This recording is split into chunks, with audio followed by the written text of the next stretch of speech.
Cameron's going to make his way on over here, and as you can see, the rest of our family is very excited to have you This here is as my well. jam. Oh my gosh, the peach rosemary jam and also Concord grape jam you have. Yum. So you get a little extra bonus. All right, Jamie. So, I mean, it can be intimidating, canning and making jam. Canning and jamming. Right, but it's intimidating to some people, but it's really super easy. You're taking sweet, delicious, and wonderful things, putting them in a jar, putting them in a pot of water, heating them up, and you're done. And you've got beautiful, sweet things to enjoy all year round. All year round. So it Yes. starts with blanching your peaches. Yes, so these peaches have been, they were blanched in boiling water, and they've been put in ice water because, well, you don't want to burn your fingers, so don't do that.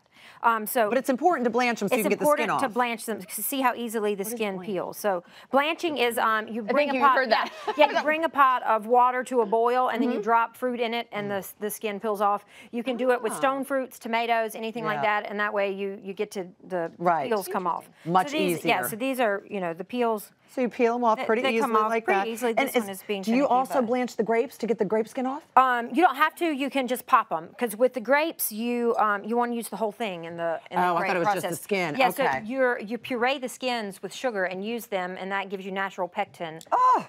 Because in my book, there's no pectin in any of the recipes. Which is great. Yes, we're relying on the natural pectin in all the fruits. Which is all natural. Yes, I love all natural, that. all natural. All right, so we you have peel peeled them, our peach. you chop them. You've got this beautiful bowl of chopped peaches, and then you pour the lemon juice on the top. So do you always use lemon juice I when always you're add jamming? a little of lemon juice when I'm making jams and jellies, just because it gives you a little zesty flavor, but it also keeps the beautiful color of your fruit. And with peach, So it doesn't especially, get brown. yeah, you don't want it to turn brown. I mean, this is beautiful. You don't want to lose that color. Okay. So you get the lemon juice all over it, and then we're Right. going to bring it over here. We've got a pot on the oven, and we're going to add in Just a little bit of sugar. just a little sugar. a I little mean, bit. this is just so Just a I pinch. was just gonna say this is so tasty, and I sort of partially know why. You know, it's I mean, it's fat free. No. You know, there's Yeah. no Right. fat in Thank here you. at all. So, And realistically, when you divide that among the number of jars yes. and the syrup, I mean, this is going to go a really long it's way. much less than a store-bought Yes. bottle. So true. Yes, actually a whole lot less. less. So A little bit of much water. less. So that's water. This is rosemary. Leave the rosemary whole because you're going to pull it out at the end. Okay. Because it's kind of awkward to. But I love the idea of the peach and the rosemary together. Yeah, it gives it a. It gives the that layer rosemary of really flavors. comes through, Yeah. doesn't Gives it it? a savory element. It also means it gives you a lot more versatility in that jam. I mean, you're eating it on biscuits right now, but it's beautiful on a meat and cheese plate, or it's my secret ingredient to fancy pimento cheese sandwiches. Not pimento cheese, grilled cheese. So like, Is that what you call them? You call them fancy grilled cheese yeah, sandwiches? it's I like love that. grilled cheese sandwiches for adults. So you take like some brie and some Gouda and spread a little of this peach rosemary jam on there and make grilled cheese, and people will be like, "Oh my God, you've just What is this, You know, right? you've just blown my mind." With It also grilled works cheese. on the fingers. Yes, Right. it does. You Yeah, don't eating even them need the bread.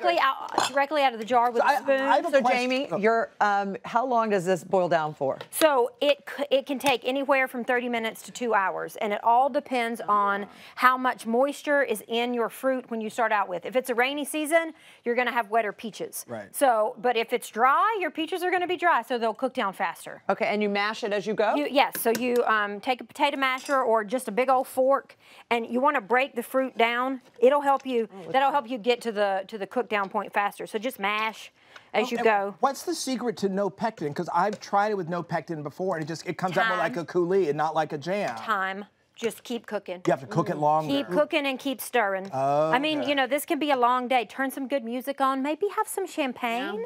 You know, Watch like 3 or 4 Hallmark movies. Yes, while you're at it, you never know. exactly. Yeah. Invite a friend over. Watch a movie together. There you go.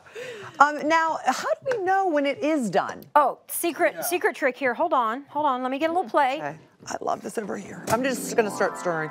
Yes, keep stirring. This is something you stir and stir and stir. So this little plate has been in the freezer. It's good and cold. And we're going to take a wooden spoon. I use wooden spoon every time. It'll help you with your smear. So you're going to make a smear across the plate. And it's done when it doesn't drip. See, look. See how viscous that is? So you just keep cooking and cooking. You keep Until it cooking gets until thick. it. And it's got to be on a cold plate. It's got to be on a frozen plate. It doesn't frozen work. plate. Yeah, if you do, the refrigerator doesn't work. It needs to be frozen. And see, it's not. It's sticking. It needs to stay in that straight line. That's a good tip. Okay, and like we Yeah. were talking about a little bit earlier, Jamie also brought us a little special added treat with her Concord grape jam over here that she made, and you also, a little bit earlier, canned it for us. I did. I So will you demonstrated the walk whole us through process. how you did this? Yes, it's Thank super you. simple. So we're starting with sterilized jars, hot sterilized jars straight out of the dishwasher. We've got hot jam. Everything needs to be hot. Hot jars, hot jam. You're filling the jars until you have about a ½ inch of headspace in the jar, each jar. And using that little funnel just helps keep it clean. And why do you use You're a half tapping inch? because you have to have room for it to make a seal. Okay. You tapped any air bubbles out, clean the rims, put the lids on. That's important. You need you need to be able to seal, so the rim has to be clean. Loosely close the jars, and then you've got your pot of boiling water. Jars in the basket. Okay. You carefully lower them into the boiling water. They need to be covered with water. Put a lid on. You're gonna cook them for 25 minutes. Really? They're just in there 25 minutes. Take the lid off, let them rest. Very carefully pull the jars out. They're hot. This was boiling water. And you sit them on the counter. And that's it. After they've cooled and they've been left to sit, test the lid to make sure it's sealed, and you're ready to go. Those things are shelf stable for months and months. I love it. You hear that pop Oh, as it pops. Yes, they it's start the most popping. It's like I magical- did it yes, right. yes. So it's important that you boil them. They have to, the water comes back to a boil and they have to boil for 25 minutes. It's all about getting the center of the jam up above like 400 degrees. Because if you don't boil them, it won't seal it won't properly. seal, and you need that seal. So that's for sealing, not for additional cooking. No, it's not for additional cooking. Just It's just for for the sealing it sealage so of it's it all. shelf stable. Once it's out of the pot, you can eat it. Right. So like if your sealing doesn't go very well and that lid doesn't seal, You got a can lot of eat jam. it. Okay, wait. You Let's got- see. Let's So, see. yeah, You yeah. got some jam. All right, So let's yeah, see. all right. So it's sealed, and you it's just sealed. it's sealed. You can pick it up. Okay. Now you just pop the lid off. You take that little, just pop it like it's hot. You learn how to make jam. Oh, Oh, let's just wait for it. Let's wait for whoa. it. Wait for it. You know, here you go. Okay, I'm gonna try. Get a professional. Oh my goodness, maybe we You start down sealed here. it so tight we I can't sealed it so tight. Hand me that knife. Here you go. There you go. Just use a knife. Okay. There we go. Well, I'm waiting for the. There you go. Oh, yes, it worked. That was magic. So satisfying. You don't Yes. need a fancy can opener. Yeah. Just use your knife. Just use your knife easier. and try not to stab yourself in the hand. And you, and you that was learned how a to make miracle. jam and also can from your grandmother. Yeah, but both grandmothers, my great-grandmother and my mother, and all the other women in my family, all are preservers. tradition, okay. They're all preservers. They all, There we they are. get together, we cook together, we eat together, we love together. Well, I and can so say- yeah, it's a great family tradition, and one that I share with. We have 4 kids, and Richard and I get them in the kitchen and get them working whenever we can, because it's more fun that way, and especially Don't with use your something nails. like there you go. Oh, girl, Just use your Nails hands. is use your steel, hands. girl.